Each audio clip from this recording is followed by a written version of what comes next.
Yeah, I just tell the truth, and telling the truth is crazy in a world full of lies. You would bring Yeah. people together to communicate and try to figure out a better strategy for healthcare. Yeah, I mean, in there's London, some realities, some financial realities that have to be. in London, when you go to the hospital, no, let me give you the American example. When I go to the hospital, I had something wrong with my foot 3 years ago. They asked me, do you want to take something? Do you want a pill? I said no. 5 doctors and nurses asked me if I want a pill. This is like worse than when you don't accept water on the plane and they just keep like, do you want some more water? I'm like, I'll take the water already, because I don't want to be responsible for the water. Like when the plane takes off and it goes like this and I got to like hold it in my, I don't want no water. Like I don't. Even though my masseuse says I should drink more water. So there are like people, they have Christmas parties about bonuses, about giving out more medication. So when we talk about, They do. look at this. How much does the earth cost? Exactly. There's no price on it, right? We make money. Money's not even backed by gold anymore. So it's engineering. It's where the budgets are going. And like, it was the best part on, one of the best parts on The Sixth Sense is when they looked at this video and it was a nanny, they saw that the nanny was like putting stuff in the porch for the child that had passed, and then they said, the ladies looked at the nanny and said, "You are keeping her sick. You are keeping her sick." Like, we are sick. We are sick. Abortion culture, sex culture, capitalism. We are sick. We as a people, not just the American society, the world, we are sick, and we are keeping ourselves sick. We're all responsible. Like the Black Mirror episode, we're all responsible in some way. We all play some part. Like if I go to Pornhub and the very next thing, and like backslide and do this because I've struggled with this since I was like 5 years old, right? And the very next thing says something about like trafficking, then I literally would have to like put my hand over that part and like click the thing I'm going to, and thinking that like I'm not a part of the bigger conglomerate, that we're all, I'm not really a part of the main problem because I'm not as bad as that guy, and I'm not looking at this part, and I'm not like, we all play a part of it, and we're all sick in some way, and the world has been designed to keep us sick. Like spatial engineering based off faith can save a world. Literally, like building will save the world. Spatial engineering, like not going to space, engineering our spaces, the amount of space that we need, the way that we interact with each other, how close we are to our loved ones, our families, how close we are to our jobs. We got to experience a lot of this. Some people, it wasn't good. Some people, it's better. They were connected with their children and their families in a whole different way. Like we're talking, this is my thing. We could talk about all of these important current issues.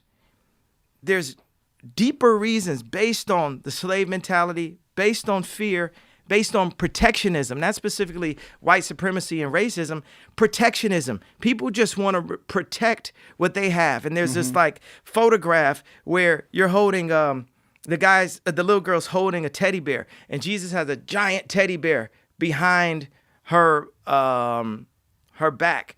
Behind his back. She don't want to give up the small teddy bear for the bigger teddy bear that Jesus has waiting for her.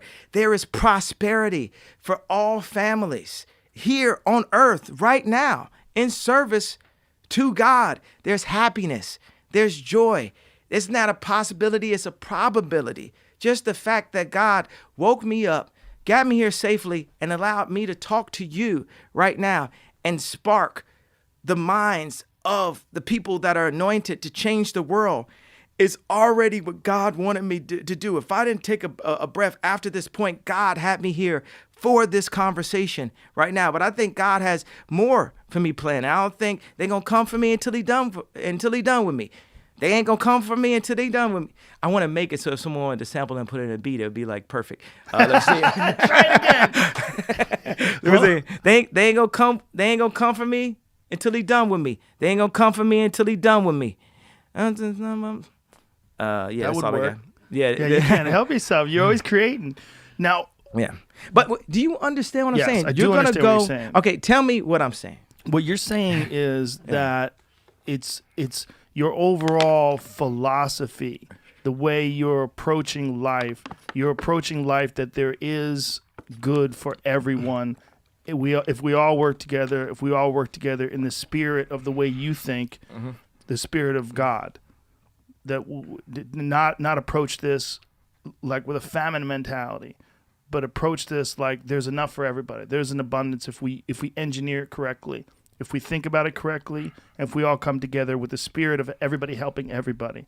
This is the spirit of Christianity. This is the good spirit of Christianity, not the Christianity that gets despised or disparaged, or evangelists driving around in private jets.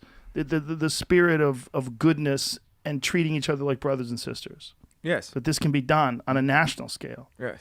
Because those evangelists or the people who spread the word of God, there's people who are praying for me. We're praying. Like I said, I like to, yes, I am a genius, but one of my most genius skill sets is recognizing other geniuses and empowering them and giving them the platform. So the people that have been praying for me this whole time, for Ye to work for the kingdom, look at me right here working from the kingdom, not leaning on my ego, not leaning on anything, but leaning on God in this situation, saying, let's rise up together and show people what it's like to be Christ-like. Yeah, we fall short. You know what I mean? People love to look at the Christians that are the least Christ-like to judge Christianity as a whole. Well, a lot of people got Jordans and 23s on and very few of them play like LeBron.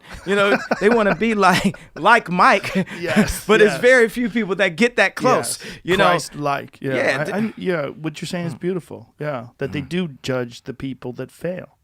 People always go to the furthest extent. Like if you talk about abortion culture, people immediately go to rape, but don't do the math on what percentage that is.